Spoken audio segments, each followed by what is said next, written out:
होंगे आप सिख, जैन, सनातन धर्मी या बौद्ध, लेकिन अगर आप जिस आधार से बौद्ध धर्म खड़ा है, जिस आधार पर सनातन धर्म खड़ा है या सिख और जैन धर्म खड़ा है, उस आधार की उपेक्षा करके आप यूरोपियन कंट्री की देखा देखी विकास की दौड़ में सम्मिलित हैं,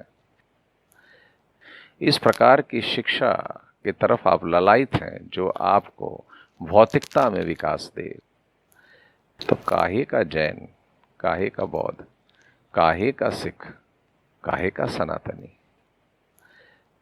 सब एक ढोंग है, एक दिखावा, एक थोथा परंपरा, एक खोखली संस्कृति जिसको कोई भी गुलाम बना सकता है। क्या पिछले 1000 साल से धर्म के नाम पर हम आपस में एक दूसरे से लड़ते नहीं रहे? और क्या हमारे ही लोगों ने हमें आपस में नहीं लड़ाया? जो देश कभी सत्य के अनुसंधान के लिए विश्व में जाना जाता था, वहां सत्य की उपेक्षा इतनी भयानक हुई जिसका अनुमान नहीं किया जा सकता। दिन दहाड़े सत्य हारता है न्यायालयों में, और जज साहब की कुर्सी के पीछे लिखा है सत्यमेव जयते। ये उपनिषद का वाक्य है, और उपनिषदों से किसी को भी दूर दूर तक नाता नहीं। हम अच्छी बात करने वाले, अच्छे दिखने वाले वो लोग हैं जो वास्तव में अच्छे नहीं हैं।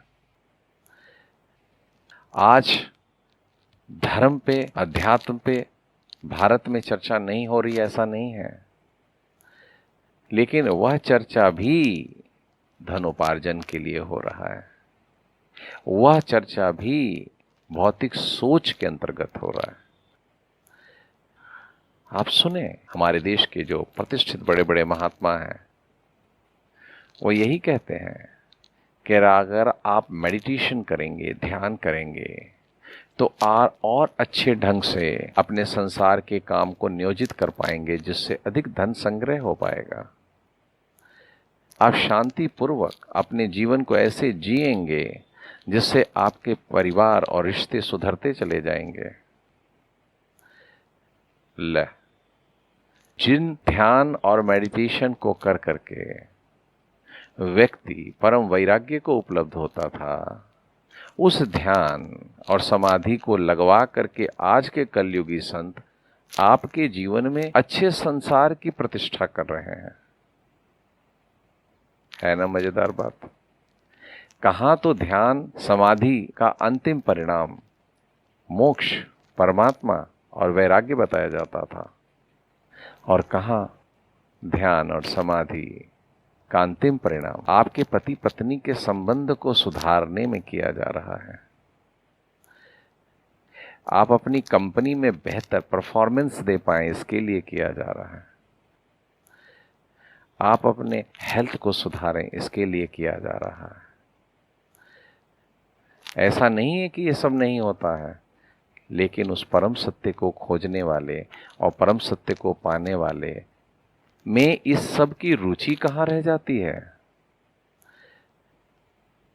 जो परमानंद को पा गया वो पत्नी में आनंद खोजेगा, धन में आनंद खोजेगा, सांसारिक संबंधों में आनंद खोजेगा। अरे रहे तो रहे, जाए तो जाए। जीवन का अंतिम लक्ष्य जो पा गया, वो जीवन के क्षणिक लक्ष्यों की परवाह नहीं करता। तो धर्म का भी व्यवसायीकरण हुआ, धर्म का भी भौतिकीकरण हुआ, और हमारे ही देश में हुआ। ऐसा लगता है जैसे हम अपनी प्राचीन वैभवशाली भारतीय संस्कृति और सभ्यता के खंडहर से हों। कभी कोई पुरातत्वविद हमें भी खोजेगा और कहेगा, क्या उन्नत आध्यात्मिक विज्ञान वाले ये लोग हुआ करते थे, और स्वर्ण अक्षरों में हमारा आध्यात्मिक इतिहास हमारे आने वाली पीढ़ियां लिख करके अपने जीवन पे मातम मनाएंगे। आज भी विदेशी भारत को आध्यात्मिक विज्ञान में अग्रगणी मानते हैं और भारतीय विदेशी पहनावा, विदेशी भाषा, विदेशी संस्कृति को अपनाने में अपने को गौरवान्वित महसूस करते हैं। अब पढ़े लिखे भारतीय दही नहीं खाते, वो यगर्ट खाते हैं। वो अब पालक नहीं खाते, अब वो विटामिन ए खाते हैं। अब वो फैशन में किसी से पीछे नहीं रहना चाहते। महल और मकान बनाने में, दिखावा में किसी से पीछे नहीं रहना चाहते। अब भारतीय भी उस अंधी दौड़ में शामिल हो गए हैं जिस दौड़ में पाश्चात्य कब से दौड़ लगा रहा है। और जो अपनी मूल संपदा है, मूल धरोहर है, जिसके वजह से पूजनीय, वंदनीय और आदरणीय माने जाते थे और हैं भी, उसकी तरफ इनकी कोई महत्व बुद्धि नहीं है। ये हमारे देश का सबसे दुर्भाग्यशाली काल अंधकार युग की तरह गुजर रहा है। आशा करता हूं कि हमारी आने वाली पीढ़ियां फिर से आध्यात्मिक जगत में एक गौरवशाली इतिहास लिखेंगी।